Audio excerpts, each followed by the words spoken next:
Ndabaramutsa bene data, ndabaramutsa muri gitondo kandi mbifuriza amahoro y'Imana. Uyu munsi ni Imana yawushyizeho ngo twishime tunezererwe kandi tunezererwe muri yo.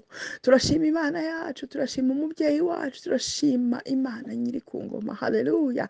Ndashima Imana ku buzima bwanyu bene data, ndashima Imana ku bana banyu bafite, ndashima Imana ku migambi Imana ibafitiye, ndashima Imana ko hari ikintu yavuze ku buzima bwacu, ndashima Imana kubw'ijambo ryayo, ndashima Imana muri byose bene data. Uyu munsi mwibwe ko ari Imana yashyizeho ku bwanyu. Hari benshi bababaye, hari benshi bashonje, hari benshi bari guca mu ntambara z'umwuka n'iz'umubiri, hari benshi hirya no hino bahangayitse batazi nuko hejuru hazagenda, ariko ndamaze n'ijambo ribahumuriza ribabwira ngo muhumure, muhumure, umwami Yesu arakuzi aho uri hose. Umwami Yesu agufitiye imigambi myiza, ntabwo ari ko tutazaca mu ntambara, ntabwo ari ko tutazaca mu miriro, ntabwo ari ko ariko icyo tuzi neza ni uko umwami Yesu ari ku ngoma kandi ari kumwe natwe. Ni amahoro, ni amahoro, ni amahoro. Uyu munsi rero ngiye gusengera buri muntu wese.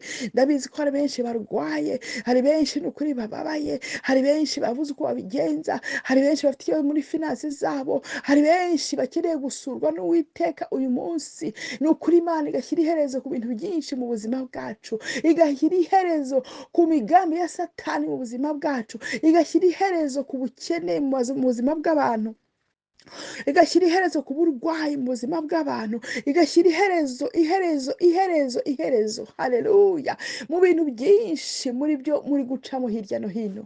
Imana yacu iyo tuyisenze irumva, niyo ivuga ngo nidukomanga irafungura, ngo nituyihamagara iritaba, nidutabaza iratabaza. Ndagira ngo uyu munsi mbasengere, sengere buri mumama, sengere buri mupapa, umukobwa, umusore n'umuhungu, abana hirya no hino, basengere kuko nzi neza ko ni ukuri kubw'imbabazi z'Uwiteka hari imbabazi ziri butumanukire, hari ubuntu bw'Imana buri butumanukire, hari inzira ziri bufunguke, haleluya, ziri bucibwe ku bwacu, hari imiryango iri bufunguke ku bwacu, hari indwara ziri bukire, hari ugusurwa k'Uwiteka, hari ukugarurwa mu bihe bya kera, ibihe byo gusenga, hari imbaraga ziri busubizwe mu buzima bwacu mu izina ry'umwami Yesu Kristo. Mwami Imana, Mana ihoraho, ndagushima kandi ngusenga muri iki gitondo, muri uyu munsi Mana. Sengera abana bawe aho bari hose Mana, ngo ubagirire neza. Hari benshi bari gutakamba muri aka kanya, hari benshi bashaka impinduka mwami Yesu. Imitima ya buri muntu wese urayizi kandi Mana n'ibyo bifuza urabizi mubyeyi mwiza. Niyo mpamvu Mana mpagaze mubyeyi mwiza mu buntu bwawe, mpagaze mu mbabazi zawe, nsengera buri muntu wese. Ndasengera ingo hirya no hino zitameze neza, ndasengera ingo hirya no hino zirimo amakimbirane, ndasengera abana bawe mwami Yesu Kristo, mubyeyi mwiza Mana ihoraho, ngo basure kandi bagirire neza. Ndasengera